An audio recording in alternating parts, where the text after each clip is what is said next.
Bawat patak ng pawis at dugo ni Gabriel sa gitnang silangan ay may katapat na pangarap para sa kanyang 5 taong gulang na anak na si Miko. Buwan-buwan, halos wala nang naiiwan sa kanyang sahod. Tinitiis niyang gutom, ang lamig ng kalungkutan at ang pagod sa construction site. May padala lamang ang 70% ng kanyang kita sa asawang si Ellen. Para kay Gabriel, sapat nang marinig ang boses ng anak sa telepono upang maipagpatuloy ang laban. Ngunit ang hindi niya alam, ang perang kanyang pinaghirapan ay hindi napupunta sa gatas at edukasyon ni Miko. Sa Pilipinas, habang nagtitiis sa kakaunting pagkain ng kanyang anak, ang kanyang misis na si Ellen ay nagpapasarap sa piling ng mas batang lalaki. Si Roderick, mas matindi pa rito, ang sariling ina ni Ellen na si Aling Rosa ay hindi lang nakapikit sa kababuyan ng anak. Siya pa mismo ang kumakanlong at nagtatakip sa kataksila ng dalawa, kapalit ng luho at perang galing kay Gabriel. Isang gabi, dahil sa isang hindi inaasang aksidente sa video call, natuklasan ni Gabriel ang masangsang na katotohanan. Huli na nang ma-realize niyang ang bahay na kanyang pinatayo ay naging pugad na ng makasalanang pag-ibig ng kanyang asawa at ng kabit nito. Nawasak ang kanyang mundo, ngunit sa gitna ng matinding galit at paghihiganti, isang lihim ang mabubunyag, isang malaking twist na magpapabago sa ikot ng kanyang buhay. Hindi lang pala pera ang ninakaw sa kanya kundi ang mismong pagkatao ng kanyang pamilya. Sundan ang kwento ni Gabriel sa kanyang pagbabalik. Paano niya babawiin ang kanyang anak? Paano papatawan ng parusa ang mga taong nagkanulo sa kanya? At sa dulo ng madilim na daan ng paghiganti, makakatagpo pa kaya siya ng tunay na ligaya at magandang bukas?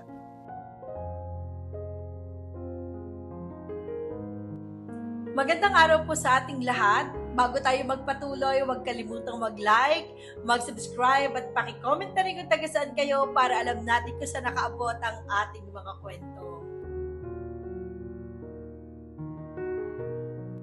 Napakainit ng hangin na humahampas sa mukha ni Gabriel habang nakatayo siya sa tuktok ng ginagawang gusali sa gitnang silangan.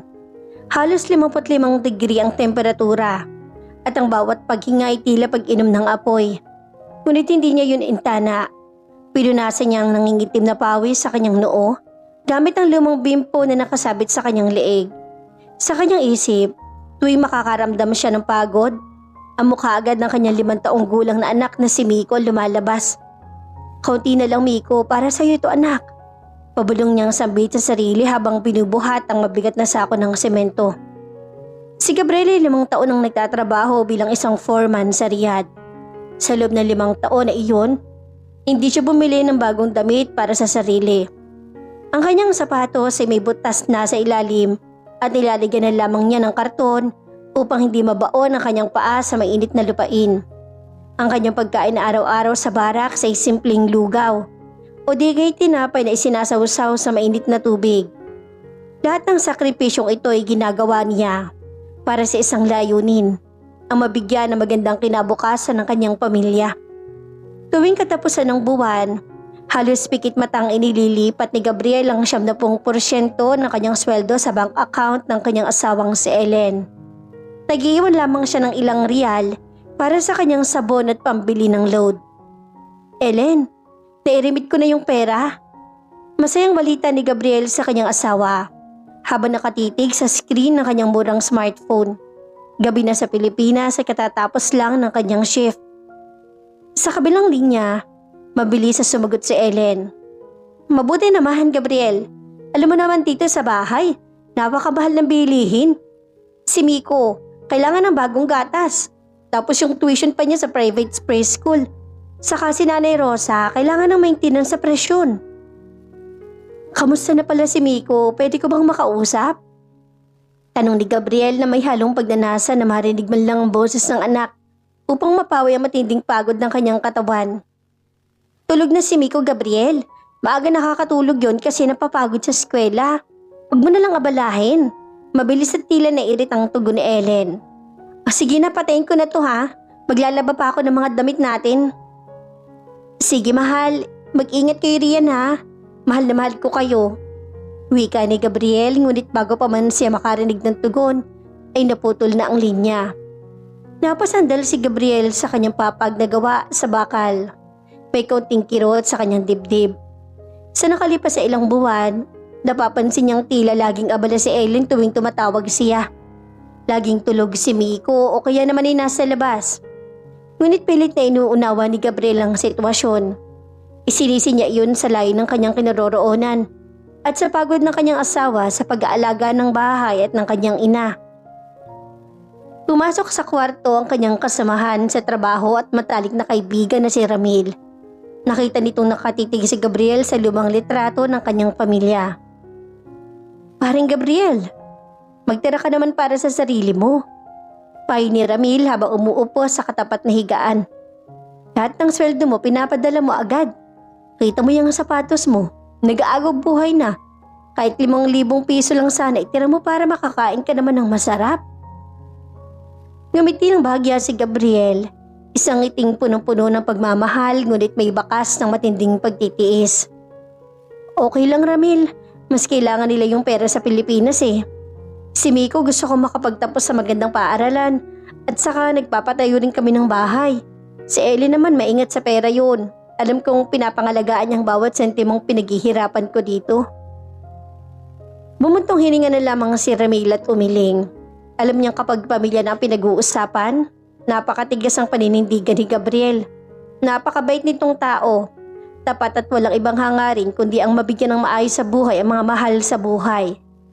Subalit habang nakahiga si Gabriel sa gitna ng katahimikan ng gabi, hindi niya namamalayang ang perang kanyang tinataga ng buo, dugo at pawis ay hindi nagbibigay ng kaginhawaan sa kanyang anak. Sa kabilang dako ng mundo, sa mismong bahay na kanyang pinaghihirapang ipatayo, isang masangsang na kababuyan ang unti-unting lumalabas. Isang pagtataksil na dudurog sa kanyang puso at magpapabago sa kanyang buhay magpakailanman. Habang bumabagsak ang malamig na hamog sa disyerto ng Riyadh, iba namang uri ng mantsa ang unti-unting pumapatak sa bahay na pinaghirapang ipatayo ni Gabriel sa lalawigan ng Laguna. Ang dalawang palapag na bahay na iyon, may pinturang puti at bughaw, may malawak na balkonahe at napapalamutian ng mga mamahaling mebles. Ang pangarap na binuo ni Gabriel mula sa kanyang 5 taong pagpapakasakit. Ngunit sa likod ng magandang pader na ito, nakatago ang isang nabubulok na katotohanan. 8:00 pa lamang ng gabi, ngunit maliwanag ang mga ilaw sa sala. Tumutunog ang malakas na musika habang amoy na amoy ang singaw ng mamahaling alak at inihaw na karne. Sa gitna ng sofa, nakasandal si Ellen. Malayo ang itsura niya sa litratong hawak ni Gabriel sa gitnang silangan. Masikip at maikling damit ang kanyang suot. Kapansin-pansin ng mga bagong alahas na ginto sa kanyang leeg at pulso. At tila walang bakas ng pagod ng isang ina. Sa kanyang tabi, nakakapit ang kamay ng isang lalaking mas bata sa kanya ng ilang taon. Si Roderick. Si Roderick ay walang permanenteng trabaho.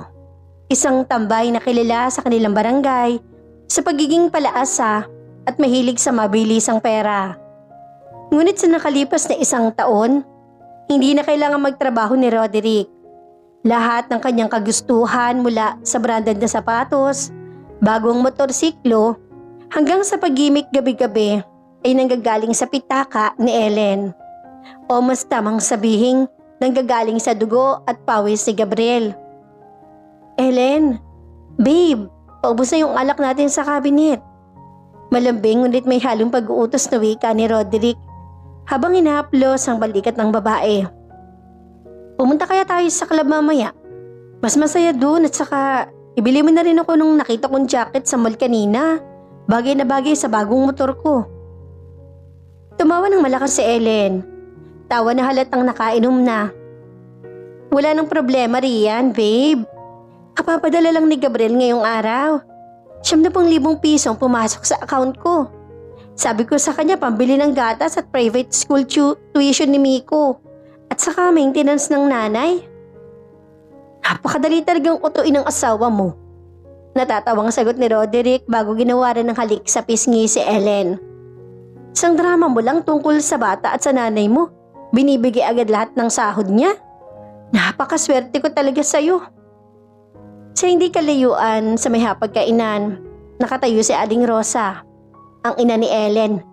Sa halip na sawayin ng kanyang anak sa kababuyang ginagawa nito, abalang matanda sa pagbibila ng ilang libong pisong papel na inabot sa kanya ni Ellen kanina lamang. "Ellen!" Tawag ni Aling Rosa habang maingit na inilalagay ang pera sa kanyang wallet. "Ilak niyo yung pinto ng gate kung aalis kayo ha. Baka makita kayo namang kapitbahay magsumbong pa kay Gabriel. Alam mo namang maraming chismosa dito sa subdivision." "Nay, huwag ka mag-alala." Mabilis na pabalang na sagot ni Ellen. "Sinuportahan tayo ng pera niyan. Saka sino bang paniniwala ni Gabriel? Ako na asawa niya? O yung mga kapitbahay na irerekta kong inggit lang? Bilib na bilib sa akin yun at kahit anong sabihin ko, paniniwalaan niya." Basta ikong bahala." Tugon ni Aling Rosa na walang anumang bakas ng guilt sa kanyang mukha. "Tiyakin mo lang na hindi manghihinala yung tao. Kasi kapag naputo lang padali niya, paano na mga maintenance ko? Paano na yung ipinapagawa kong tindahan sa palengke?" Itong masakit na realidad. Ang mismong biyanan ni Gabriel, ang babae tinuring niyang sariling ina at pinaglaanan ng allowance buwan-buwan, ang mismong kumakanlong at nagtatakip sa kataksila ng kanyang asawa. Para kay Aling Rosa, hanggat pumapasok ang libu-libong piso galing sa Middle East, walang masama sa ginagawa ng kanyang anak. Mas mahalaga sa kanya ang luho at kaginawaan kaysa sa moralidad at sa dignidad ng kanyang pamilya. Habang nagpapakasaya si Ina Ellen at Roderick sa sala, isang maliit, madilim at mainit na kwarto sa ilalim ng hagdan, naroroon ang 5 taong gulang na si Miko. Ang batang dapat sana'y nag-aaral sa magandang eskwelahan at kumakain ng masustansyang pagkain, ay nakahiga sa isang manipis na banig sa sahig. Walang electric fan sa kanyang kwarto sapagkat inilipat iyon ni Ellen sa master's bedroom kung saan sila natutulog ni Roderick. Ang suot ni Miko ay luma at may butas-butas sa damit. Payat ang kanyang katawan at halatang kulang sa nutrisyon. Hawak ni Miko ang isang maliit at sirang laruang kotse na itinarapan ng kanyang ama bago ito umalis patungong Riyadh. Nanginginig ang kanyang maliliit na labi habang naririnig ang ingay ng tawanan sa labas ng kanyang pinto. "Gusto ko na pong kumain." Pabulong at umiiyak na hiling ng bata sa sarili. Kanina tanghali pa huling kumain si Miko. Ang ibinigay lamang sa kanya ng kanyang Lola Rosa ay bahaw na kanin na nilagyan ng kaunting asin. Dahil ang masasarap na ulam na binili gamit ang pera ng kanyang ama ay nakalaan para sa salo-salo ni Ellen at Roderick. Tuwing magtatangka ang bata na lumabas upang humingi ng pagkain o pumasok sa sala, pinagagalitan at ginugulat siya ng kanyang ina. "Pumasok ka nga ron. Huwag ka maingay at huwag ka lalabas kung ayaw mong mapalo." Yun ang laging banta ni Ellen sa sariling anak tuwing naroroon si Roderick. Nakatitig si Miko sa siling ng maliit na kwarto. Bawat gabi, bago siya makatulog sa gitna ng gutom at init, isang tao lang ang kanyang naaalala. "Papa, kailan ka po uuwi?" Hikbi ng bata habang yakap ang sirang laruan. "Sabi mo po ibibili mo ako ng gatas. Sabi mo po mahal mo ko. Papagutom na po ako." Walang nakakarinig sa iyak ni Miko. Ang kanyang boses ay tinatabunan ng malakas na hiyawan at kalansing ng mga baso ni Ellen at Roderick sa sala. Sa mga sandaling iyon, ang bahay na itinayo gamit ang sakripisyo, pangarap at pagmamahal ng isang ama ay naging isang kulungan ng dusa para sa kanyang anak at isang paraiso ng kasalanan para sa taong kanyang buong pusong pinagkatiwalaan. Habang malayang ginagastos ni Ellen ng libu-libong piso para sa luho ng kanyang kabit, at habang nakapikit ang mga mata ng biyanan ni Gabriel dahil sa pilak, hindi nila alam na ang mga araw ng kanilang pagsasaya ay may bilang na. Ang hangin nagdadala ng katotohanan ay unti-unti nang umiihip patungo sa disyerto. Nakalipas ang 2 linggo mula nung huling padala ni Gabriel. Sa Riyadh, lalong tumindi ang init ng panahon. Ang balat ni Gabriel ay hatlang sunog na sa araw at ang kanyang katawan ay lalong pumayat dahil sa tuloy-tuloy na pagtatrabaho na walang sapat na pahinga. Subalit kahit gaano kabigat ang kanyang nararamdamang pagod, may mas mabigat na pasanin na unti-unting lumulukob sa kanyang isip. Ang lumalalim na alinlangan at kakaibang pakiramdam tungkol sa kanyang pamilya sa Laguna. Isang gabi, matapos ang 12 oras sa pagtatrabaho sa construction site, pumasok si Gabriel sa kanyang maliit na silid. Hawak niya ang kanyang lumang cellphone. Sa nakalipas na 5 araw, hindi sumasagot si Ellen sa kanyang mga tawag. Tuwing susubukan niyang tumawag sa pamamagitan ng video call, agad itong nire-reject ng kanyang asawa at papalitan lamang na maikling text message. Abala ako sa bahay, Gabriel, naglalaba ako. O kaya, nasa palengke ako, huwag ka muna tumawag. Napasandal si Gabriel sa gilid ng kanyang higaan. Hinihimas niya ang kanyang kumakabit na tiyan dahil sa gutom. Para makatipid ng panibagong padala, noodles at tinapay lamang ang kanyang kinakain sa loob ng 3 araw. Paring Gabriel, hindi ka pa ba kakain? Tanong ni Ramil habang pumapasok sa silid dala ang isang mangkok na mainit na sabaw. Ito, nagluto ako ng kaunting sabaw ng baka. Saluhan mo na ako. Baka magkasakit ka riyan, paano ng pamilya mo? Umili si Gabriel at ngumiti ng pilit. Salamat Ramil, pero busog pa ako eh. Nag-ipon pa lang ako ng lakas para makatawag ulit kay Ellen. Gusto ko talaga makausap si Miko. Miss na miss ko na ang anak ko pare. Parang may mali kasi. Tumingin ng malalim si Ramil kay Gabriel. Bilang matalik na kaibigan at kasama sa trabaho, matagal lang napapansin ni Ramil ang labis sa pag-aabuso ng pamilya ni Gabriel sa kanya. Gabriel, makikinig ka ba kung may sasabihin ako sa'yo? Ano yun pare? Huwag mong mamasamain ha. Pare, pero hindi ba garapal na yung hinihingi ng asawa mo? Nung 1 linggo lang, nagpadala ka ng 70,000, tapos kahapon nag-text ulit sa'yo na kailangan ng panibagong 30,000 para raw sa pampaayos ng bubong at additional tuition ni Miko. Pare, 5 taon pa lang si Miko. Anong klaseng preschool yan na buwan-buwan may hinihingi 10,000 pataas? At saka yung bahay nyo, bago lang yun. Bakit nasira agad ang bubong? Natahimik si Gabriel. Ang mga tanong ni Ramil ay ang mismong mga tanong na paulit-ulit na sumasagi sa kanyang sariling isip. Ngunit pilit niyang itinutulak palayo dahil sa labis sa pagtitiwala at pagmamahal sa kanyang asawa. Baka nagmahal lang talaga ang mga bilihin sa Pilipinas, Ramil. Mahinang sagot ni Gabriel. Ngunit ang kanyang boses ay halatang walang katiyakan. At saka sabi ni Ellen, nagkaliks daw ang bubong dahil sa nakaraang bagyo eh. At naniniwala ka naman. Ay, napabuntong hininga si Ramil. Gabriel, buksan mo ang mga mata mo.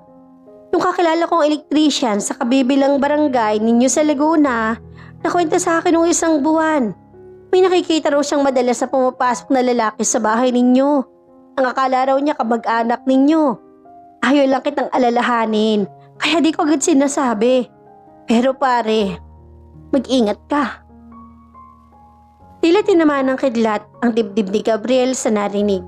Nanlamig ang kanyang mga kamay at mabilis bumilis ang tibok ng kanyang puso. Ano sinabi mo? Lalaki? Baka naman pinsan ni Ellen yun. O kaya tukayo ng biyanan ko. Hindi ko alam, Gabriel ha. Pero ang payo ko sa'yo, huwag kang magpapadala ng pera ngayong katapusan hanggat hindi mo nakakausap ng maayos at nakikita sa video call ang anak mo at ang ginagastos nila. Matapos ang usapan nila ni Ramil, hindi na nakatulog si Gabriel. Paikot-ikot siya sa kanyang papag habang hawak ang cellphone. Ang mga salita ng kanyang kaibigan ay tila bisikleta na paulit-ulit na tumatakbo sa kanyang utak. May lalaking pumasok sa bahay. Bakit hindi man lang yung nabanggit ni Ellen o ni Aling Rosa? 3:00 na ng madaling araw sa Riyadh.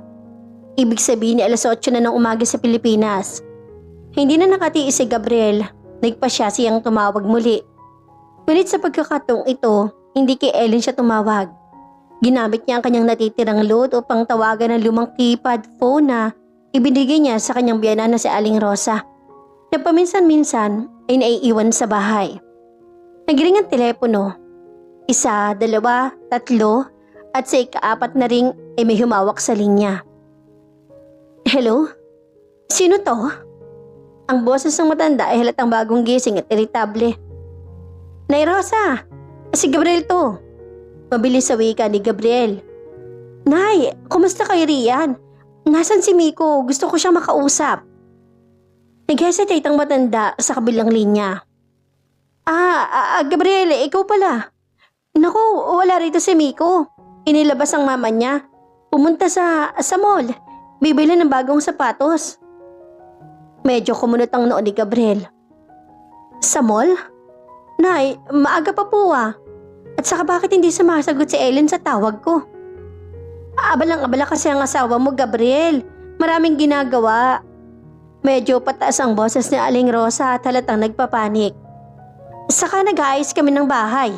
O siya, ibababa ako na to at nagluluto pa ako. Ngunit bago pa ma-drop ni Aling Rosa ang linya, may narinig si Gabriel sa background. Isang boses ng maliit na bata na mula sa malayo. Umiiyak at humihingi ng tulong. Lola, gutom na po ako. Pwede po humingi ng kanin? Ang boses ni Miko. At kasunod niyon ay ang galit na boses ng isang lalaki na hindi kilala ni Gabriel.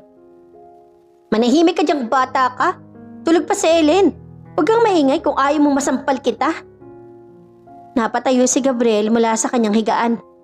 Nanikit ang kanyang mga mata at nagdilim ang kanyang paningin. Nay! Nay Rosa, sino yon? Boses ni Miko yan ah. Sino yung lalaki sumisigaw sa anak ko? Nay! Pinatay ni Aling Rosa ang tawag. Napahawak si Gabriel sa kanyang ulo habang nanginginig ang buong katawan. Ang boses ng kanyang anak, ang boses sa puno ng takot at gutom, ay umaalingaw-ngaw sa kanyang tenga. Ang boses ng lalaking nagbabanta sa kanyang anak sa loob ng kanyang sariling bahay ay parang pisong isinasaksak sa kanyang puso. Wala nang duda. May masama nangyayari sa Pilipinas. Ang perang kanyang pinapakasakitang ipadala ay hindi napupunta sa kaligayahan ng kanyang anak. Tumingin si Gabriel sa kanyang pasaporte na nakatago sa ilalim ng kanyang unan. Biglang napawi ang kanyang pagiging mahinahon at mabait. Isang malamig at matinding galit ang pumalit sa kanyang mga mata. Ellen, Aling Rosa. Pabulong ngunit may matinding puot na sambit ni Gabriel. Anong ginawa niyo sa anak ko? Hindi na nakatapos ng shift si Gabriel kinabukasan. Ang boses ng kanyang anak na si Miko, ang rest ng takot sa boses ito at ang pagbabanta ng hindi kilalang lalaki ay parang bisikleta na paulit-ulit na sumasagasa sa kanyang katinuan. Nanginginig ang kanyang mga kamay habang pilit na binubuksan ang kanyang lumang laptop sa barracks. Gabriel, ano nangyayari sa'yo? Namumutla ka. Nag-aalalang tanong ni Ramil habang inilalapag ang isang basong tubig sa mesa.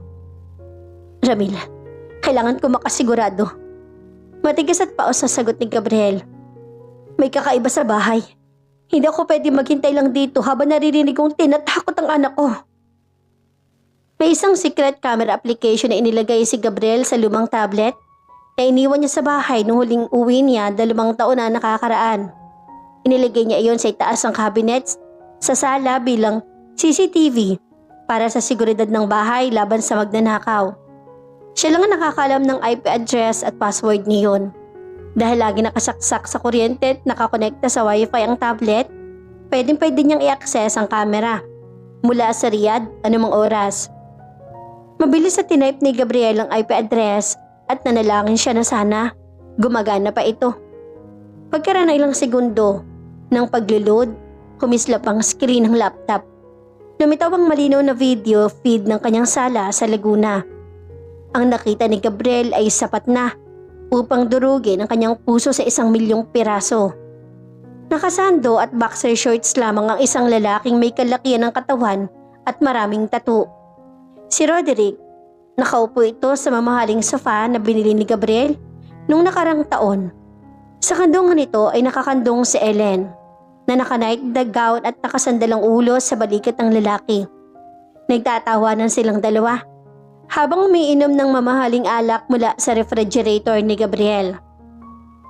Babe, kailan ulit magpapadali yung matandang kulubot mong asawa? Tanong ni Roderick habang hinahaplos ang hita ni Ellen.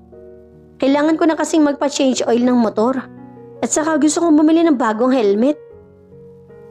Magpapadala ninyo ngayong katapusan, babe. Huwag ka mag-alala. Sagot ni Ellen bago ginawaran ng halik sa labi ang lalaki. Basta sinabi kong para sa tuition at gamot ni nanay, mabilis pa sa alas 5 magpapadala yun. Napakatanga talaga yun. Akala niya rito sa Laguna, iba na lang buhay natin. Nagtawanan ng dalawa. Sa kabilang dako ng sala, lumabas si Aling Rosa mula sa kusina. May dalang platito ng pulutan. Inilapag ng biyanan ni Gabriel ang pagkain sa harap ng dalawa.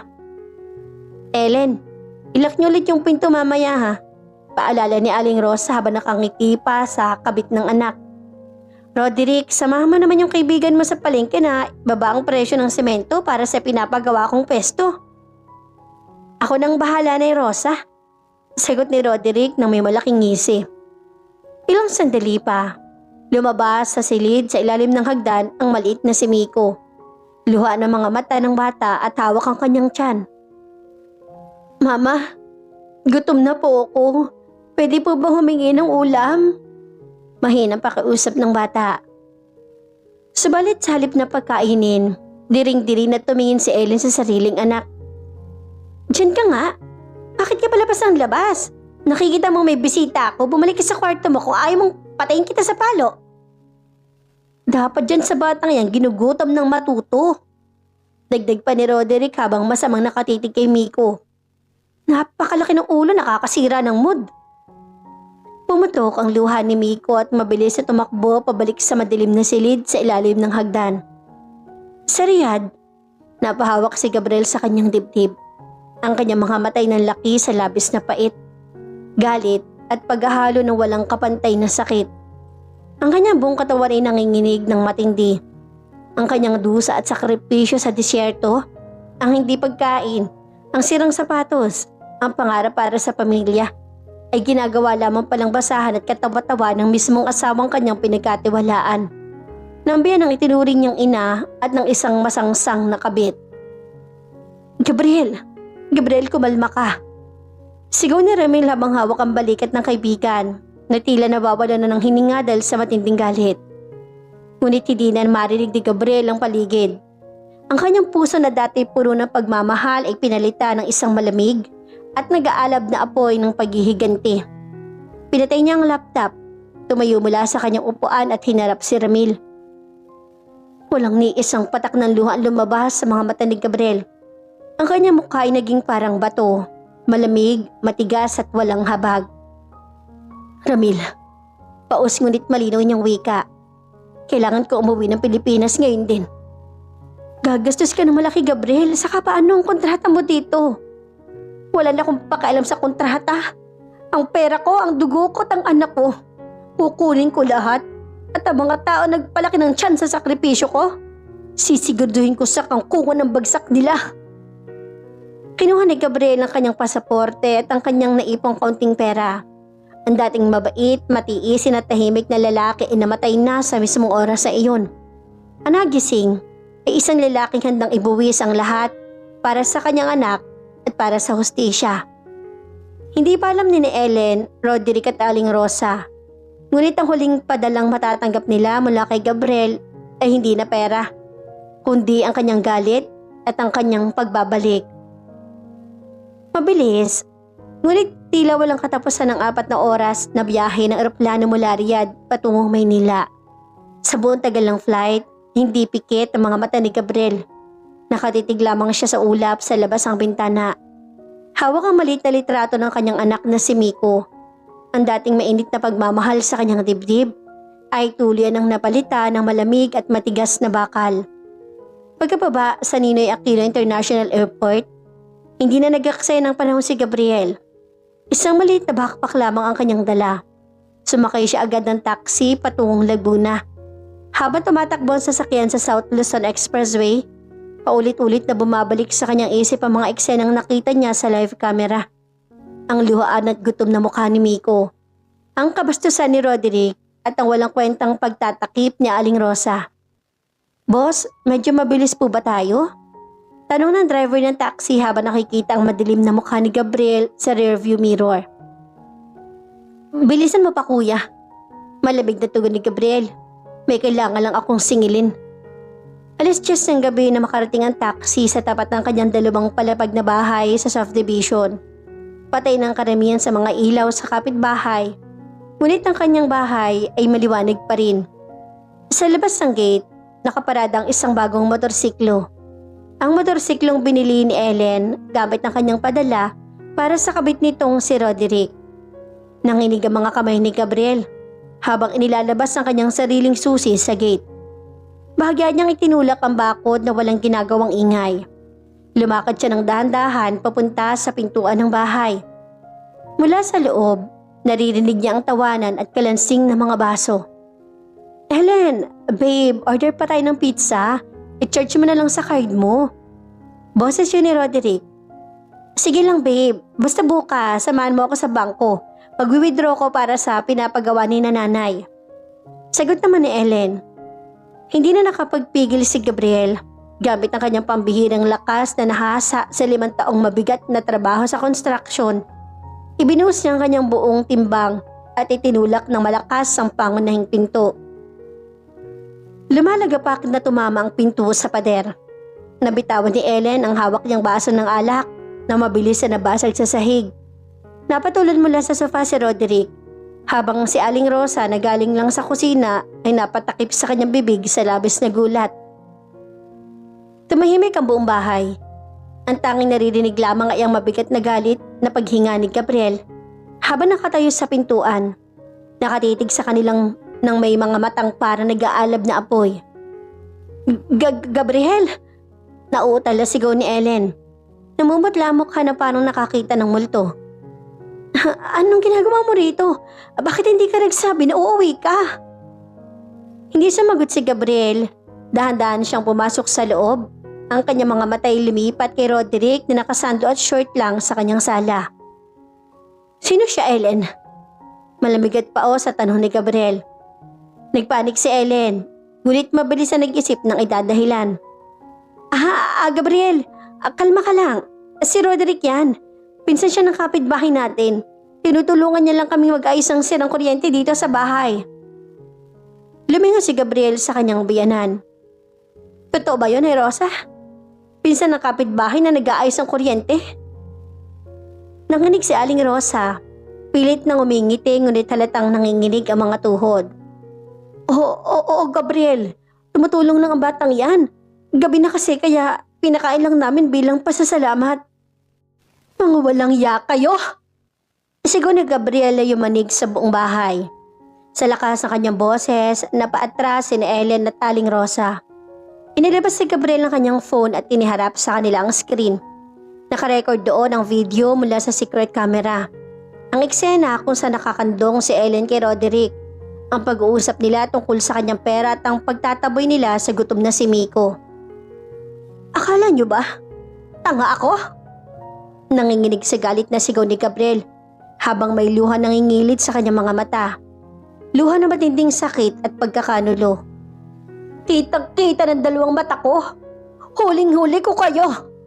Lahat ng dugo at pawis ko sa disyerto binigay ko sa inyo. Tinitiis kong magpakagutom para lang may makain ng anak ko. Tapos ginagastos niyo lang sa kabit mo, Ellen. At ikaw, Anet, Nay Rosa, itinuring kitang tunay na ina. Pinayagan mo ang kababuyang to sa ilalim ng mismong bubong ko. Walang naisagot si Ellen. Napayuko ito habang nanginginig sa takot. Si Aling Rosa naman ay napahawak sa kanyang dibdib. Hindi makatitig sa menortadong menorya ng galit ng kanyang manugang. Biglang humakbang pa itaas si Roderick at pilit na nagtapang-tapangan. Hoy! Matanda! Makasigaw ka, kala mo kung sino ka. Umalis ka na nga lang ulit sa ibang bansa. Baka masaktan kita rito. Tumingin si Gabriel kay Roderick. Salip na matakot, mabilis na lumapit si Gabriel. Hinawakan ang leeg ng damit ni Roderick at isinalpak ito ng malakas sa pader. Sa matinding lakas ng kanyang braso mula sa taon-taong pagbubuhat sa konstruksyon, parang basahan lamang na nailutang ni Gabriel ang mas batang lalaki. Huwag mo akong masubok-subok sa bahay ko, bastardo ka.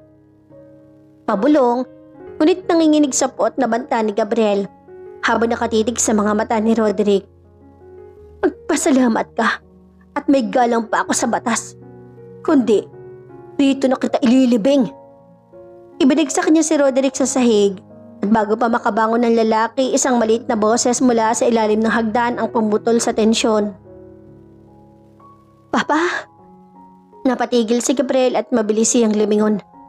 Nakatayo sa pintuan ng madilim na kwarto si Miko. Payat, marumi ang damit at may mga matang puno ng luha. Natingnan ng bata ang kanyang ama, ang amang 5 taon niyang tanging nakikita sa maliit na screen ng telepono. Miko, anak. Mabilis na lumapit si Gabriel at lumuhod sa harap ng bata. Niyakap niya ng napakahigpit ang kanyang anak at sa unang pagkakataon matapos ang ilang taon, napahagulhol si Gabriel sa matinding awa at pagmamahal. Papa, ikaw nga po. Umiiyak na yakap rin ng bata. Papa, gutom na po ako. Huwag ka na pong aalis. Patawarin mo ako, Miko. Patawarin mo si Papa. Bulong ni Gabriel habang hinahagka ng ulo ng anak. Hindi na aalis si Papa at hindi ka na nila ulit sasaktan. Tumingin si Gabriel kina Ellen at Aling Rosa na nakatayo pa rin sa salas, punong-puno ng takot. Umalis kayo sa bahay ko. Ngayon din. Malabig na utos si Gabriel.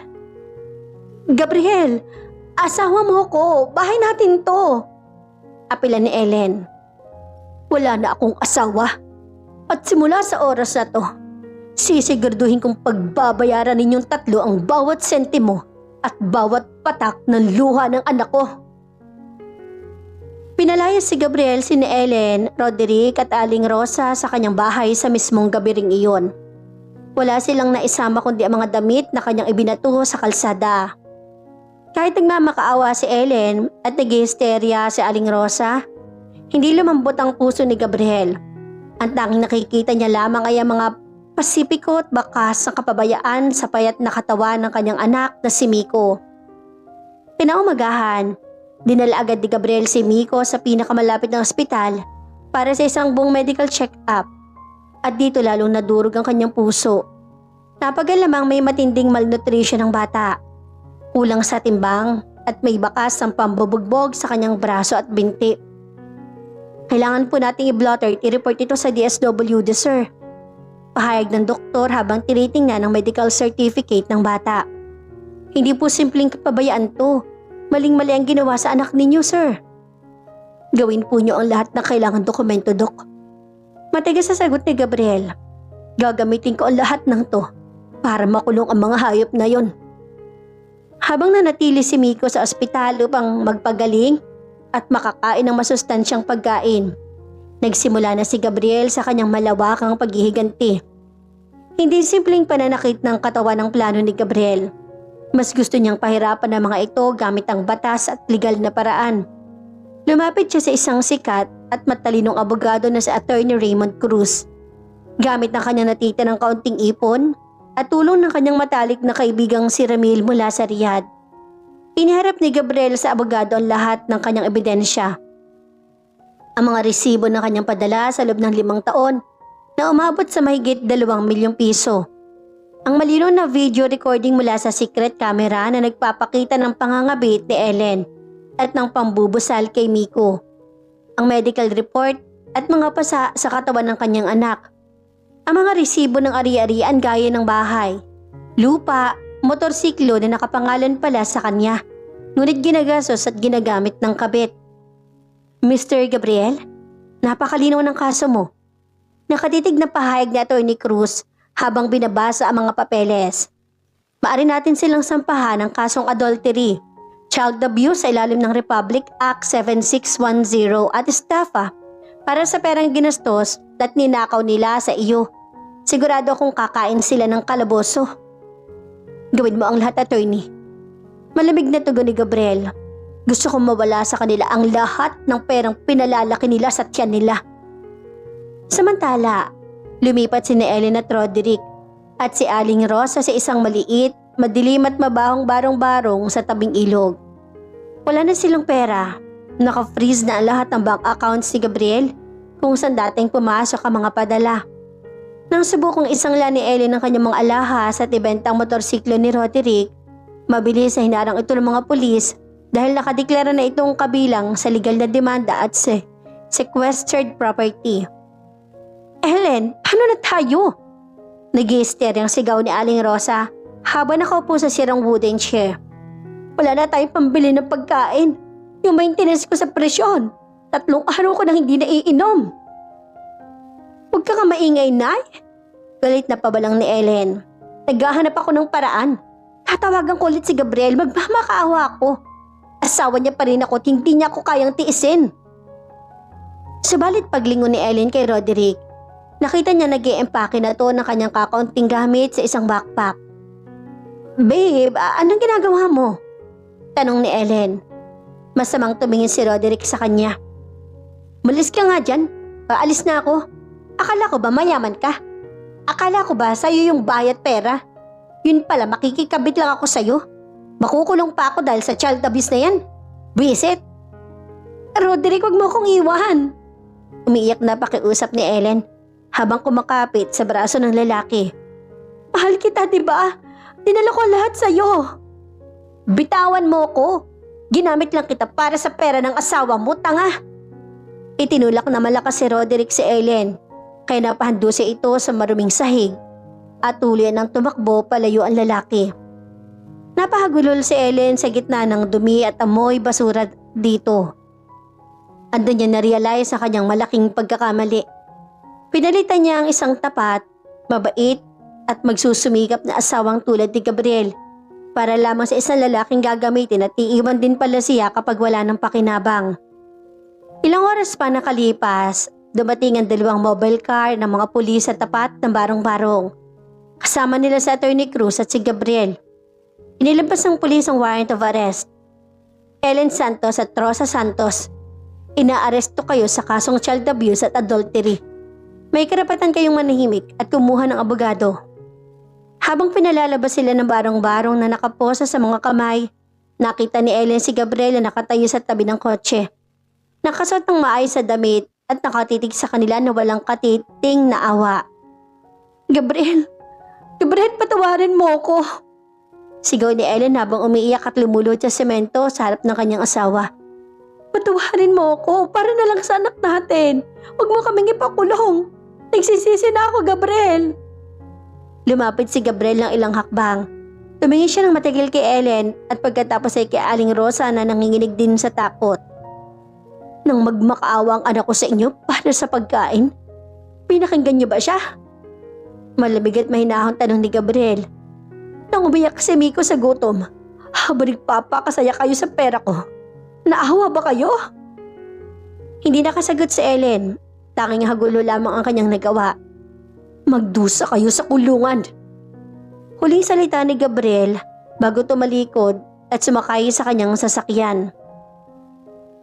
Nakalipas ng 2 linggo mula nang makulong sina Ellen at Aling Rosa, nahuli na rin ng mga pulis si Roderick habang nagtatago sa bahay ng kanyang kaibigan sa kabilang bayan. Habang naghihintay ng paglilitis ang 3 sa kulungan, nakatutok si Gabriel sa pagpapanatag ng kaisipan at kalusugan ng kanyang anak na si Miko. Dinala niya si Miko sa isang pribadong ospital upang sumailalim sa masusing pagsusuri at terapiya.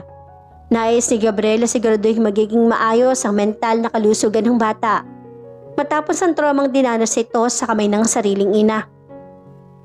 Isang hapon, habang masaya nagpapadula si Miko sa playroom ng pediatric ward, pinatawag si Gabriel ng doktora na namamahala sa mga lab test ng bata. Mr. Santos, maupo ka? Bungad ni Dr. Alonso habang hawak ang ilang folder ng medical records. May gusto sana ako linawin sa'yo tungkol sa resulta ng mga blood test at DNA match na isinigawan natin kay Miko bilang bahagi ng requirement ng court at DSWD. Kumunot ang noon ni Gabriel. May problema po ba sa kalusugan ng anak ko, Dok? May sakit po ba siya? Sa kalusugan, paunti-unti na siyang bumubuti at tumataba. Ngumiti ang doktor. Ngunit mabilis ding naging seryoso ang mukha nito. Pero tungkol sa kanyang pagkakakilanlan. Gabriel, nagulat din kami nang lumabas ang DNA test results. Nagkaroon kasi ng automatic matching sa ating hospital database. Kumuha na isang malaking sobre ang doktor at inilagay ito sa harap ni Gabriel. Hindi mo biological na anak si Miko. Pambungad ng doktor na parang bombang sumabog sa tainga ni Gabriel. Napatigil si Gabriel, napatitig siya sa doktor at tila hindi maproseso ang kanyang utak ang narinig. Ano pong pinagsasabi niyo, Dok? Anak ko si Miko. Ako ang nagpalaki sa kanya. Ako ang nagpakahirap sa Riyadh para sa kanya. Naintindihan ko ang gulat mo, Gabriel. Mahinahong paliwanag ng doktor. Pero 0% ang DNA match mo sa bata. At hindi lang yun. Lumabas din sa database na hindi rin siya tunay na anak ni Ellen. Nanlaki ang mga mata ni Gabriel. Ano? 5 taon na nakakaraan. Ayon sa records ng hospital na to, nanganak si Ellen rito. Ngunit ang kanyang tunay na isinilang na baby boy ay pumanaw ilang oras pa matapos ang panganganak niya dahil sa congenital heart failure. Patuloy ng doktor. Subalit sa kaparehong gabi, may isang sanggol na inabandona ng isang batang ina sa ward. Ayon sa lumang investigasyon na na-recover natin sa records. Palihim na pinalitan ni Aling Rosa at Ellen ang namatay nilang sanggol gamit ang inabando ng bata. Si Miko upang hindi mo malaman na namatay ang anak mo habang nasa ibang bansa ka. Napatras si Gabriel sa kanyang upuan. Ang kanyang buong mundo ay tila muling niyanig ng isang napakalakas na lindol. Lahat ng paniniwala niya sa nakalipas sa 5 taon ay isang malaking kasinungalingan. Ang akala niyang dugo at laman niya na dahilan kung bakit siya nagpapakasakit sa disyerto ay hindi pala sa kanya. Ginawa lamang siyang gatas ang baka ni Ellen at ni Aling Rosa gamit ang isang ampon na bata upang patuloy sila makatanggap ng libu-libong piso buwan-buwan. Nanginginig ang mga kamay ni Gabriel habang hawak ang mga papeles. Tumayo siya at pumarada sa bintana ng silid. Sa labas, nakikita niya si Miko na masaya naglalaro sa may wooden blocks. Kumakaway at ngumingiti sa kanya mula sa kabilang pader ng salamin. Papatingnan mo to, kaway ng bata mula sa malayo. Napahawak si Gabriel sa kanyang tibtib. Isang matinding pait at takot ang gumapang sa kanyang katawan. Kung hindi ko siya tunay na anak, ibig sabihin ba nito ay kukunin siya ng gobyerno?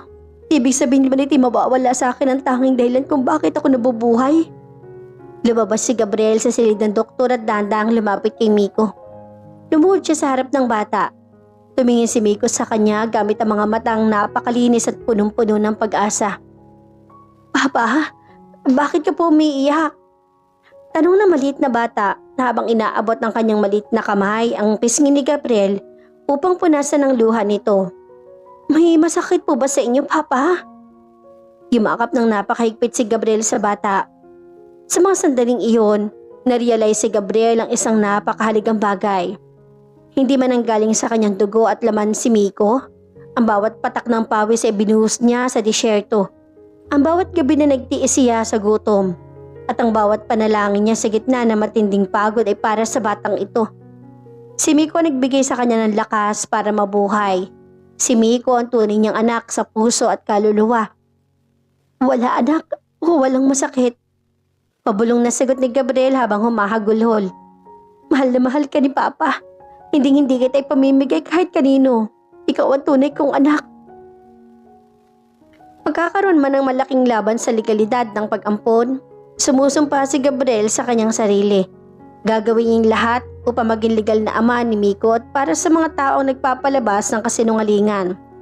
Sina Ellen at Aling Rosa. Sisiguraduhin niyan lalong mabigat na parusa ang kakaharapin nila sa hukuman dahil sa illegal na adoption at fraud. Naging mainit ang usap-usapan sa buong lalawigan ng Laguna. Ang kaso laban kina Ellen, Roderick at Aling Rosa. Hindi lamang simple yung pambubugbog at pagtataksi lang lumabas sa investigasyon, kundi pati na rin ang iligal na pagpapalit ng sanggol at fraud na isinagawa ng pamilya ni Ellen. 5 taon na nakakaraan. Sa loob ng silid hukuman, tahimik ang kapaligiran habang nakatayo sa baras ang saksi si Ellen. Nakasuot ito ng kulay kahel na bilanggo uniform. Walang ayos ang buhok at yung pansin-pansin na matinding kapayatan nito kumpara sa dating marangyang pamumuhay. Sa kanyang tabi ay naroon din si Aling Rosa na naka-wheelchair na dahil sa alta presyon, habang si Roderick naman ay nakayuko at hindi makatingin ng diretsyo. Sa kabilang panig, nakaupo si Gabriel. Nakasuot siya ng maayos sa polo, may tindig ng isang amang handang ipaglaban ang lahat para sa kanyang mahal sa buhay. Sa kanyang kandungan ay nakaupo si Miko na maayos ng kalusugan at masayang nakatitig sa kanyang ama. Iniharap ni Atty. Cruz ang lahat ng ebidensya sa hukom.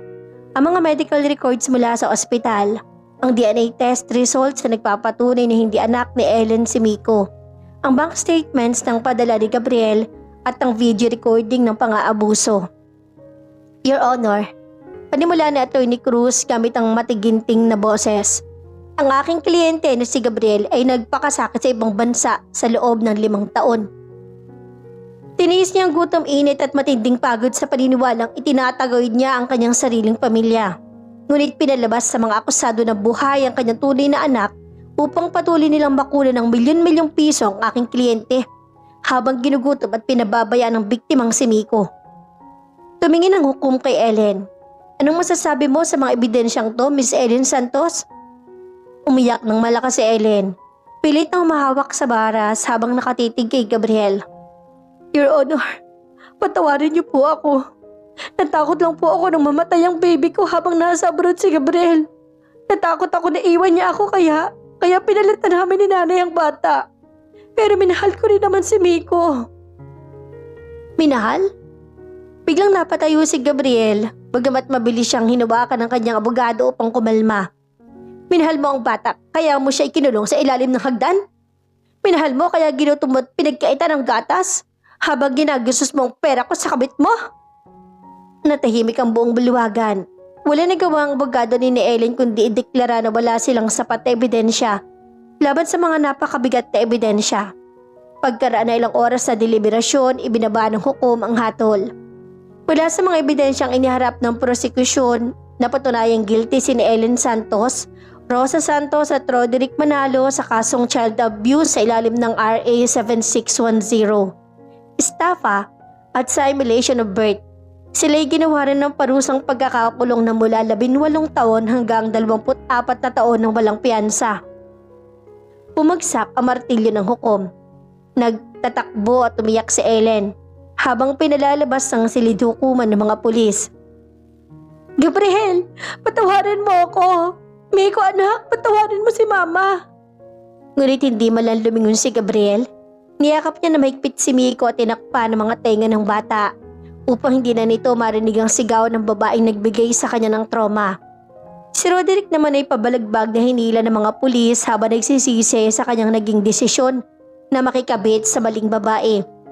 Subalit matapos ang tagumpay sa hukuman, may isa pang malaking hamon na kailangang harapin si Gabriel. Lumapit ang kinatawan ng DSWD kay Gabriel at si Atty. Cruz. Mr. Gabriel, dahil napatunayang hindi mo biological anak si Miko at walang legal adoption na nangyari nung bata pa siya, kinakailangan po namin kunin muna ang bata sa ilalim ng protective custody ng Estado habang inaayos ang kanyang legal status. Kumatog ang dibdib ni Gabriel, niyakap niya ng mas maigpit ang bata. Pakiusap ma'am, huwag niyo siyang kukunin sa akin. Ako lang ang kinikilala niyang ama at ako nagpalaki sa kanya. Naintindihan po namin Mr. Gabriel. Ngumiti ang social worker. Nakita namin ang pagmamahal mo sa bata at kung paano mo siya iniligtas. Ngunit kailangan po nating sundin ang proseso ng batas para sa legal adoption. Tutulungan ka namin upang maging formal at legal na ama ni Miko. Tumingin si Miko kay Gabriel, may takot sa kanyang mga mata. Papa, aalis ka po ulit? Nasama po ako sa'yo. Yumuko si Gabriel at hinigka ng noo ng bata. Hindi na ako aalis, Miko. Lalabanan ni Papa ang lahat ng papel at batas para maging tunay kitang anak sa papel at sa puso. Magtiwala ka lang kay Papa. Ito na ang huling yugto ng laban ni Gabriel. Hindi na para sa paghihigante, kundi para sa legal na karapatan na maging isang tunay na ama sa batang itinuring niyang buong buhay niya. Naging tahimik, ngunit puno ng kaba ang mga sumunod na araw para kay Gabriel. Sa tulong ng DSWD at ni Atty. Cruz, pansamantalang ibinigay kay Gabriel ang foster care custodian status habang ginagawang proseso ng formal na regular adoption. Araw-araw, sinisigurado ni Gabriel na mararamdaman ni Miko ang pagmamahal na ipinagkait dito ng matagal na panahon. Pinagpatuloy niya ang kanyang maliit na negosyo sa Laguna, isang hardware store na binuo niya mula sa natitira niyang ipon at sa perang nabawi ng kanyang abogado mula sa mga naitalang asset ni na Ellen. Ayaw na niyang bumalik pa sa ibang bansa, sapat na 5 taong malayo sa kanyang mahal sa buhay. Isang umaga, habang nag-aayos sa mga paninda si Gabriel sa kanyang tindahan, dumating ang isang van ng DSWD, kasamang isang social worker na nanggagalang si Clarissa. Magandang umaga, Gabriel. Ngumiti si Clarissa habang dalang isang maikling folder. May magandang balita ako mula sa regional office. Mabilis sa pinunasan ni Gabriel ang kanyang mga kamay at patakbong lumapit. Ano po yun, ma'am? May resulta na po bang adoption evaluation? Naripaso na ng lupo ng inyong background investigation report, ang iyong financial capability at ang psychological assessment ni Miko. Dahil sa matibay na patunay na ikaw ang nag-alaga at nagtaguyod sa kanya simula nung sanggol pa siya, inirekomenda ng lupo ng mabilis ang pag-aproba ng iyong repetisyon. Napahawak si Gabriel sa kanyang mukha at napaluhod sa labis sa kagalakan. Maraming salamat po. Maraming salamat sa Diyos. Lumabas mula sa loob ng bahay si Miko na may hawak na drawing pad. Tumakbo ito papunta kay Gabriel at yumakap sa kanyang leeg. Papa, bakit ka po umiiyak ulit?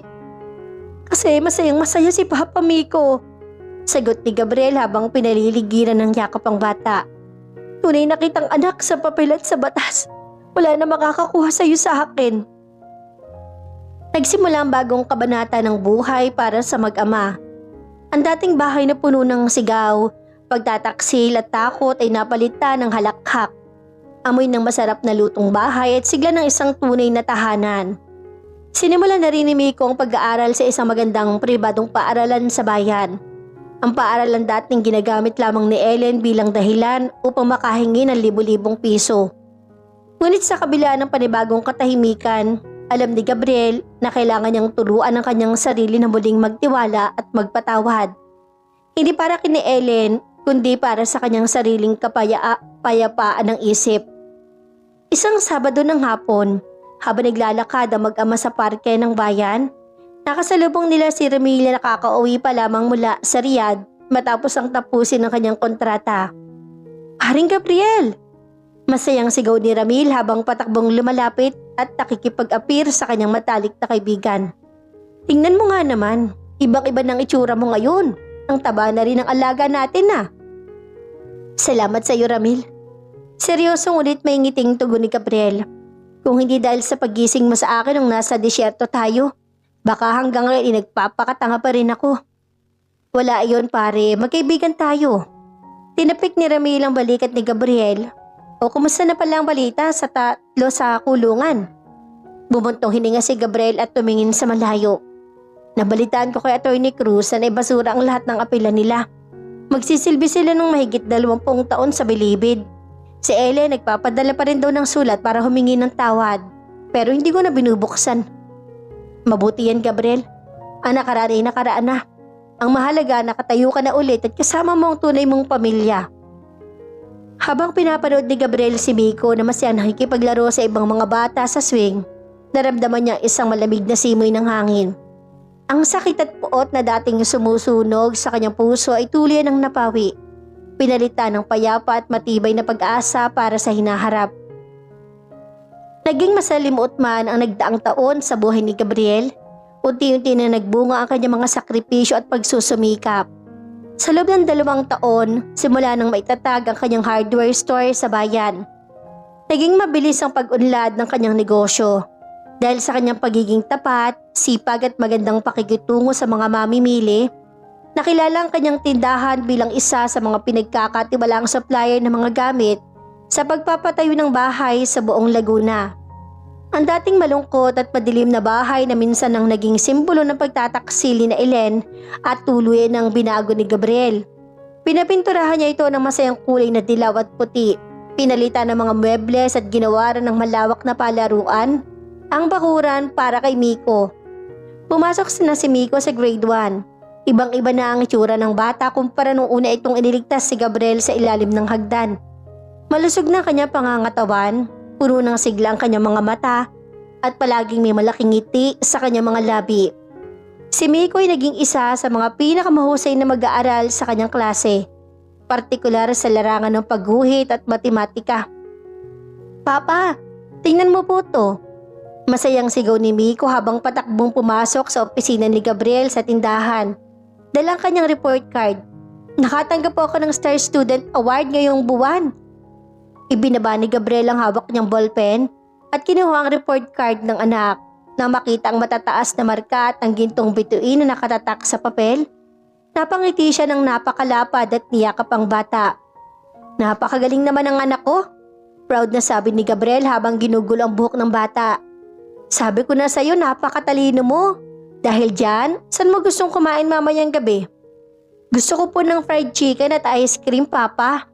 Sagot ni Miko habang nakatalon sa tuwa. Sige, nakahanda ng bonus mo mamaya. Natatawang tugon ni Gabriel. Habang nakatitig si Gabriel sa kanyang anak, pumasok sa tindahan ng isang babaeng may dalang mga folder at catalog ng mga babasaging gamit. Siya si Clarice. Isang architect at interior designer na kumakailan lamang ay naging suki at partner ng hardware store ni Gabriel para sa mga pampublikong proyekto sa bayan. Si Clarice ay isang mabait, matalino at simpleng babae. Tulad ni Gabriel, may sarili rin siyang nakaraang puno ng sugat matapos siyang iwan ng kanyang dating kasintahan bago ang kanyang kasal. Ngunit salit na magtanim ng puot, ibinuhos ni Clarice ang kanyang panahon sa kanyang propesyon at sa pagtulong sa mga kapuspalad na bata sa pamamagitan ng mga outreach program. Magandang hapon, Gabriel. Magandang hapon din sa ating star student. Masayang bati ni Clarice habang naglalagay ng isang maliit na kahak ng pastries sa mesa para kay Miko. Tita Clarice! Mabilis na lumapit si Miko at hinalikan ng dalaga sa pisngi. Tingnan mo po, may bituin ako sa report card. Wow, ang galing-galing naman ni Miko. Ngumiti si Clarice at hinaplos ang pisngi ng bata. Dapat talagang mag-celebrate kayo ni Papa mo. Tumingin si Gabriel kay Clarice. Sa nakalipas na 6 na buwan na pagkakakilala nila, hindi may kakilala ni Gabriel ang kakaibang ligay at kapayapaan na nararamdaman niya tuwing kasama ang dalaga. Mabait ito kay Miko at walang arte sa trabaho at napakalalim ng pangunawa sa buhay. Ngunit dahil sa traumang idinulot ng kanyang nakaraang pag-aasawa kay Ellen, natatakot pa rin si Gabriel na muling magbukas ng kanyang puso. Clarice, salamat sa pastries. Naiyang wika ni Gabriel. Saka yung mga hollow blocks at semento para sa proyekto mo sa barangay hall. Naibiyahe na ng mga tauhan ko kaninang umaga. Salamat, Gabriel. Napaka-reliable man talagang kausap. Ngumiti si Clarice, dumingin ito ng malalim sa mga mata ni Gabriel. Tila nababasa mga alinlangan at takot na makatago pa rin sa dibdib ng lalaki. By the way, libre ka ba ngayong linggo? May maliit na feeding program kami sa outreach center at naisip ko sana kung gustong sumama ni Miko para makipaglaro sa ibang mga bata. Tumingin si Gabriel kay Miko na agad na tumango ng mabilis. Opo, Papa, gusto ko pong sumama kay Tita Clarice. Natawa si Gabriel at napakamot sa kanyang ulo. Mukhang wala na akong magagawa. Sige, sasama kami. Habang nakatitig si Gabriel sa maaliwalas sa mukha ni Clarice at sa masayang mukha ng kanyang anak, naramdaman niya unti-unting pagkatunaw ng natitirang lamig sa kanyang puso. Ang buhay na dating nawala ng kulay sa gitna ng disyerto at pagtataksil ay unti-unti nang pinupunan ng bagong pag-asa at pag-ibig. Naging makabuluhan ang linggong iyon para sa mag-ama. Sa outreach center ng bayan, nakita ni Gabriel kung gaano kabait at katutok si Clarice sa mga batang kapuspalad. Hindi ito natatakot na madumihan ng magagandang damit habang nakikipaglaro sa sahig at kitang-kitang pagmamahal sa kanyang mga mata habang pinapakain ng mga bata. Lalong napalapit si Miko kay Clarice. Sa katunayan, habang nag-aayos ng mga relief goods si Gabriel, napansin niyang hindi humihiwalay si Miko sa tabi ng dalaga. Papa, tingnan mo po. Tinuruan ako ni Tita Clarice mag-drawing ng bahay na may malaking garden. Masayang tawag ni Miko habang pinapakita ang kanyang ginuhit na papel. Lumapit si Gabriel at napangiti habang nakatitig sa papel. Sa drawing ni Miko, may 3 taong nakatayo sa harap ng bahay. Isang matangkad na lalaki, isang maliit na bata at isang babaeng may mahabang buhok. Sino tong babaeng nasa drawing mo, Miko? Tanong ni Gabriel bagamat may hinala na siya kung sino ang tinutukoy ng anak. Mabilis ay tinuro ni Miko si Clarice na kasalukuyan namimigay ng juice sa kabilang mesa. Si Tita Clarice po, kasi sabi ko po sa kanya gusto ko po na palagi siyang kasama natin ni Papa. Bahagya nag-init ang mga pisngi ni Gabriel sa sinabi ng anak. Napatingin siya kay Clarice na narinig pala ang sinabi ng bata. Bahagya ring namula ang mga pisngi ng dalaga. Ngunit pinalitan iyon ng isang napakatamis at tapat na ngiti. Nang matapos ang feeding program, naglakad-lakad ang tatlo sa dalampasigan, malapit sa bayan habang lumulubog ang araw. Ang kulay kahel ng kalangitan at ang malamig na simoy ng hangin mula sa dagat ay napagbibigay ng napakatahimik na kapaligiran habang abala si Miko sa pagpulot ng mga kulay puting pambihirang shell sa dalampasigan. Nagkaroon ng pagkakataon na magkausap ng sarilinan sina Gabriel at Clarice. Gabriel, panimula ni Clarice habang nakatitig sa mga alon. Gusto ko lang sabihin, napakagaling mong ama. Ang layo na ng narating ninyo ni Miko mula sa lahat ng kwentong narinig ko sa bayan. Huminga ng malalim si Gabriel. Hawak ang kanyang mga kamay sa bulsa ng kanyang pantalon. Salamat Clarice. Pero sa totoo lang may mga gabi pa ring nagigising ako na natatakot. Natatakot ako na baka isang araw, magising ako na panaginip lang ang lahat na meron ako ngayon. O kaya muling mawasak ang buhay namin. Yumuko si Gabriel, baka sa kanyang mukha ang natitirang latay na matinding pagtataksil na naranasan niya mula kay Ellen. Lumapit na kaunti si Clarice at marahang hinubakan ang braso ni Gabriel. Ang kanyang hawak ay mainit at puno ng pangunawa. Naintindihan kita Gabriel. Ang sugat sa puso kapag malalim, hindi agad naghihilom overnight. Akala ko rin noon nang iwan ako ng ex-fiancé ko bago ang kasal natin. Dahil lang nawalan ng pera ang pamilya ko. Hindi na ako muling magtitiwala sa kahit kanino. Pero na-realize ko na hindi natin dapat hayaan ang mga taong nanakit sa atin sa nakaraan ang magdikit ng ligaya natin sa hinaharap. Tumingin si Gabriel sa mga mata ni Clarice at nakita niya roon ang katapatan na matagal na niyang hindi nararamdaman sa isang babae. Clarice, paano kung natatakot ako magmahal muli? Mahinang tanong ni Gabriel, ang kanyang boses ay nanginginig sa labis na emosyon. Ngumiti ng mahinhin si Clarice at umiling. Hindi kailangan magmadali, Gabriel. Wala nagmamadali. Ang mahalaga, binibigyan mo ng sarili mo ng pagkakataong lumigaya muli.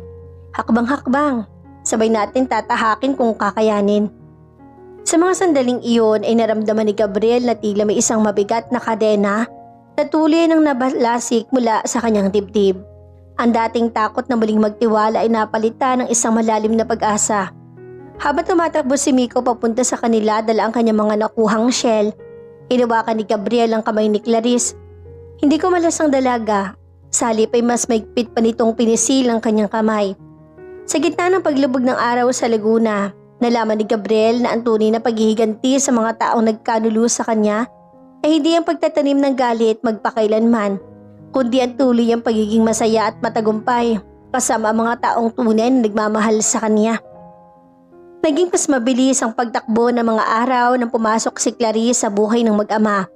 Ang dating tahimik at formal na tahanan ni Gabriel ay muling napuno ng buhay. Tuwing katapusan ng linggo, kasama nila si Clarice sa pagluluto ng tanghalian, pagtulong kay Miko sa kanyang mga takdang aralin at pag-aayos sa maliit na hardin sa bakuran.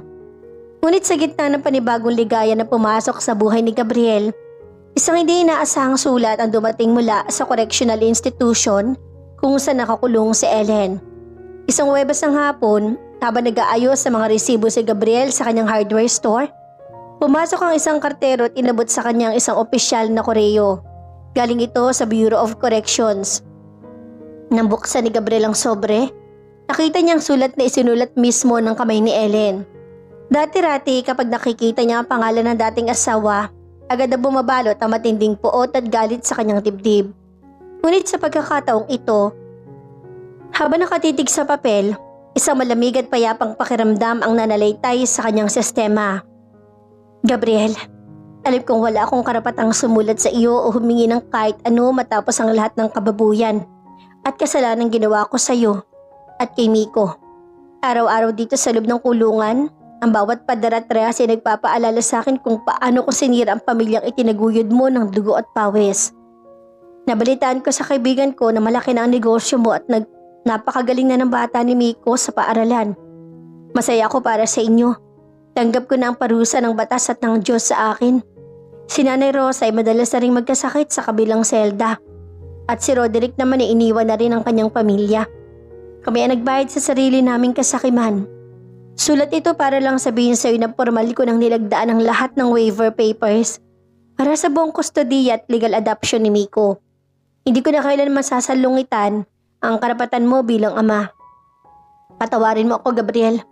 Patawarin mo ako sa lahat at sana maging masaya ka na ng tuluyan. Ellen. Ibinaba ni Gabriel ang sulat at huminga siya ng malalim at tumingin sa labas ang bintana ng kanyang opisina. Ang huling tali na nag-uugnay sa kanyang madilim na nakaraan ay tuluyan ang naputol. Walang halong galit, walang halong paggiganti. Tanging formal na pagtatapos na lamang ng isang masakit na kabanata ng kanyang buhay. Pumasok si Clarice sa opisina habang may dalang 2 tasa ng mainit na kape at nakita nito ang hawak na sulat ni Gabriel.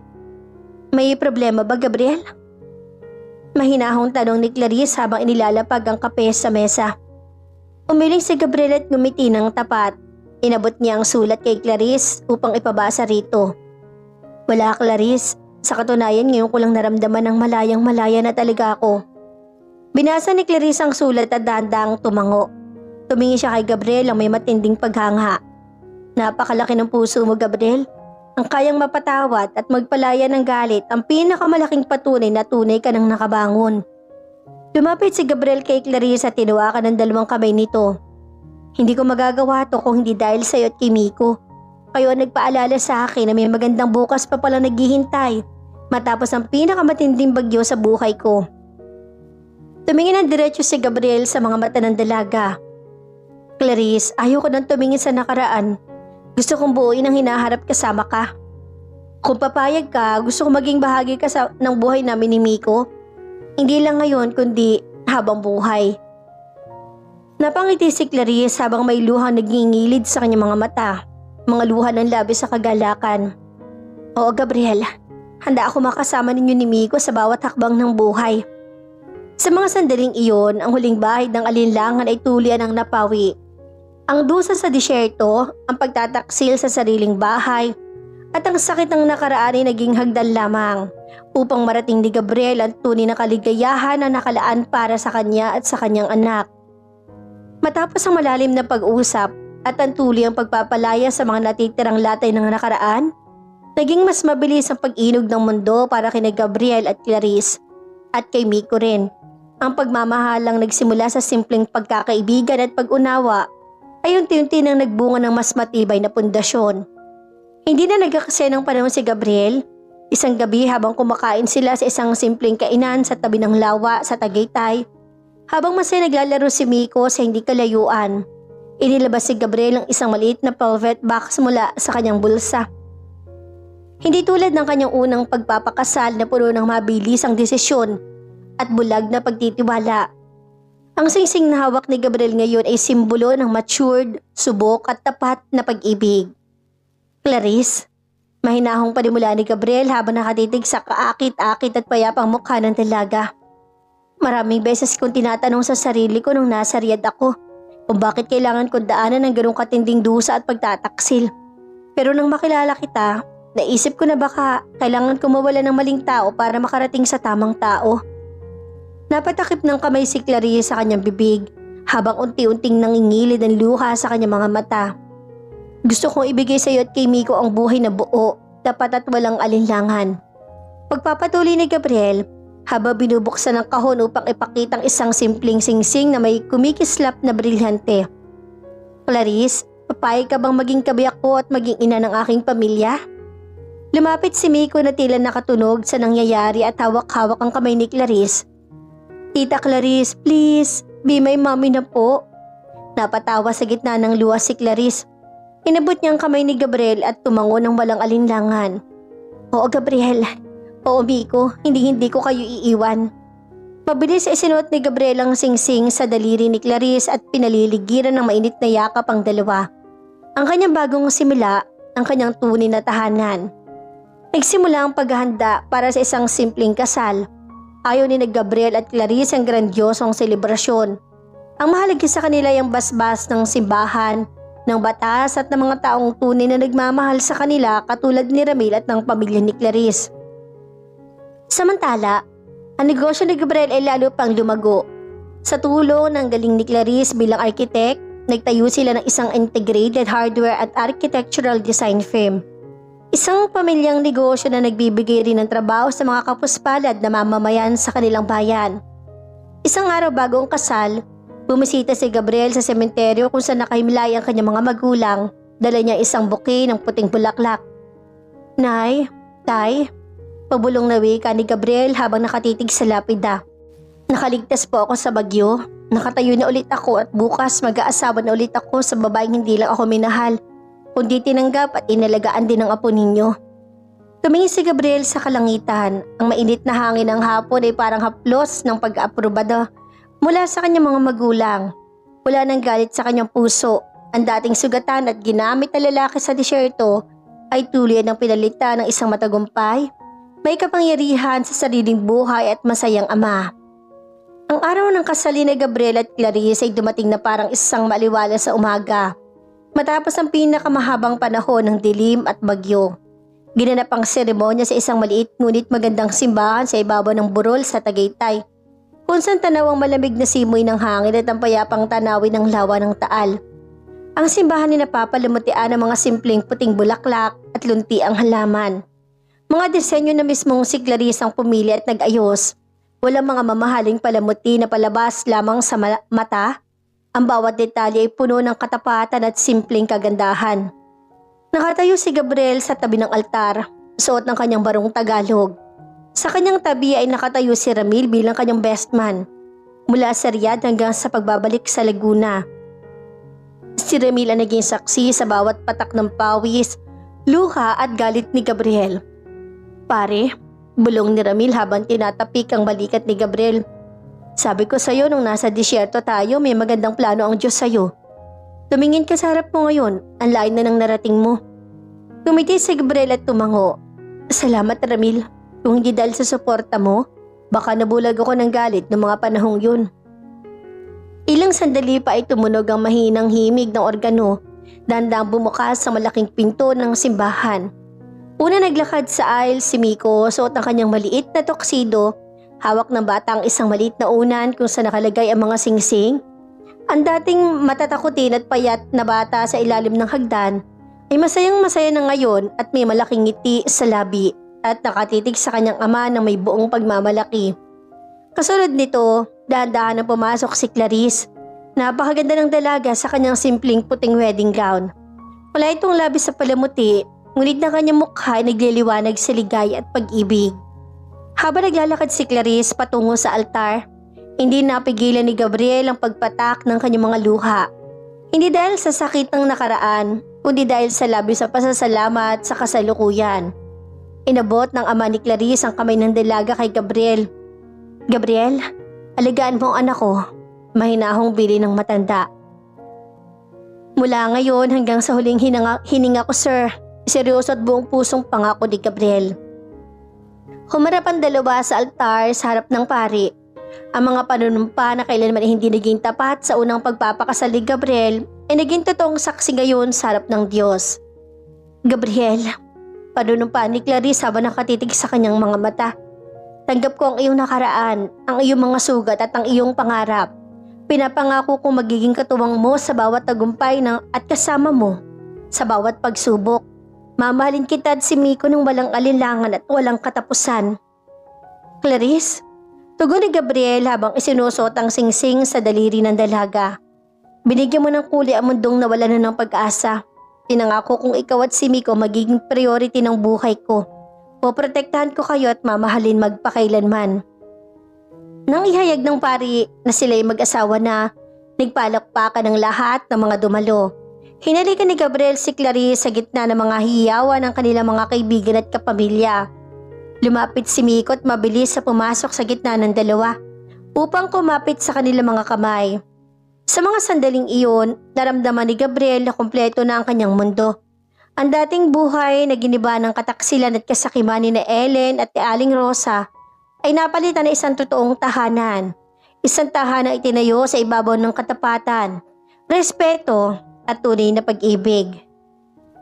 Lumipas ang 5 taon matapos ang kasal ni Gabriel at Clarice. Ang mga araw na punong-puno ng galit, dusa at pait mula sa nakaraan ay tuloy na naging malabong alaala na lamang. Isang malayong bangungot na nalusaw sa pagsikat ng bagong umaga. Ang 2 palapag na bahay na dating saksi sa kababuyan ni Ellen at Roderick ay tuloy na ikiniba ni Gabriel. Sa mismong lupang yon, itinayo nila ni Clarice ang isang bagong tahanan. Isang modernong bahay na napapalibutan ng malaking hardin, napapalamutian ng mga halamang namumukadkad at may malawak na palaruan para sa mga bata. Ang bahay na ito ay wala ng tinatagong silid sa ilalim ng hagdan. Bawat sulok ay maliwanag, presko at puno ng pagmamahal. Alas 6 ng umaga, sumisilip ang liwanag ng araw sa bintana ng master's bedroom. Naaamoy sa buong bahay ang aroma ng masarap na kape at bagong lutong sinangag at tuyo na inihahanda ni Clarice sa kusina. "Gabriel, gisingin mo na si Miko at Maya, nakahanda ng almusal." Masayang tawag ni Clarice mula sa ibaba. Ngumiti si Gabriel habang nakatayo sa tabi ng bintana. Sa kanyang kinaroroonan, makikita ang kanyang negosyo sa tapat ng subdivision. Ang Gabriel and Clarice Construction and Supplies na meron ng 3 malalaking sangay sa buong lalawigan ng Laguna. Hindi na kailanman kailangang umalis pa si Gabriel patungong ibang bansa. Ang perang kanyang pinagpapawisan ngayon ay nanatili sa kanyang piling. Nagbibigay ng ginhawa sa pamilyang tunay na nagpapahalaga sa kanya. Lumakad si Gabriel patungo sa kwarto ng kanyang mga anak. Binuksan niyang pinto at nakita ang 10 taong gulang na si Miko na masaya nagpapakain at nagpapatawa sa kanyang 3 taong gulang na kapatid na si Maya. Ang bunga ng pagmamahala nila ni Clarice. "Kuya Miko, lagay mo yung ribbon sa buhok ko." Tawa ng batang si Maya. "Ayan, maganda na ang baby sister ko, tayo na sa baba. Hinihintay na tayo ni Mami at Daddy." Malambing na sagot ni Miko habang inalalaya ng kapatid. Napuno ng init ang dibdib ni Gabriel habang pinagmamasdan ng kanyang 2 anak. Si Miko ay napakatalinong bata. Nangunguna sa kanyang klase sa isang kilalang pribadong paaralan at napakalambing na kapatid. Malayong malayo sa batang payat, matatakutin at gutom na naiwan niya noon. "Kain na tayo mga anak." Nakangiting aya ni Gabriel habang binubuhat ang bunso at inakbayan si Miko. Sa hapagkainan, sama-sama nagdasal ang pamilya. Habang nakatitig si Gabriel kay Clarice na masaya naglalagay ng pagkain sa pinggan ng mga bata, hindi niya mapigil ang magpasalamat sa may kapal. Nabalitaan niya noong 1 buwan mula sa kanyang abogado na natapos na rin ang hatol sa kaso ni Ellen at Roderick. Habang ang mga ito ay nagdurusang mabilis at natumatanda at naghihirap sa loob ng kulungan dahil sa kanilang sariling kasakiman. Si Gabriel naman ay pinaliligiran ng kasaganaan at tunay na pag-ibig. Napatunayan niyang ang pinakamatinding ganti sa mga tao nagkanulo sa kanya ay hindi ang patuloy na pagtatanim ng puot, kundi ang tuluyang pagiging masaya, patagumpay at buo kasama ang mga taong tapat sa kanya. Nang matapos silang kumain, lumabas ang buong pamilya sa balkonahin ng bahay. Lumapit si Clarice sa tabi ni Gabriel at isinandal ang kanyang ulo sa balikat ng asawa habang pinagmamasdan ng 2 anak na nagtatakbuhan sa maaliwalas na grass lawn. "Anong iniisip mo, mahal?" May naong tanong ni Clarice habang hinahawakan ng kamay ni Gabriel. Hinalikan ni Gabriel ang noo ng kanyang asawa at ngumiti ng may buong kapayapaan sa kanyang puso. "Iniisip ko lang kung gaano kaganda ang buhay, Clarice."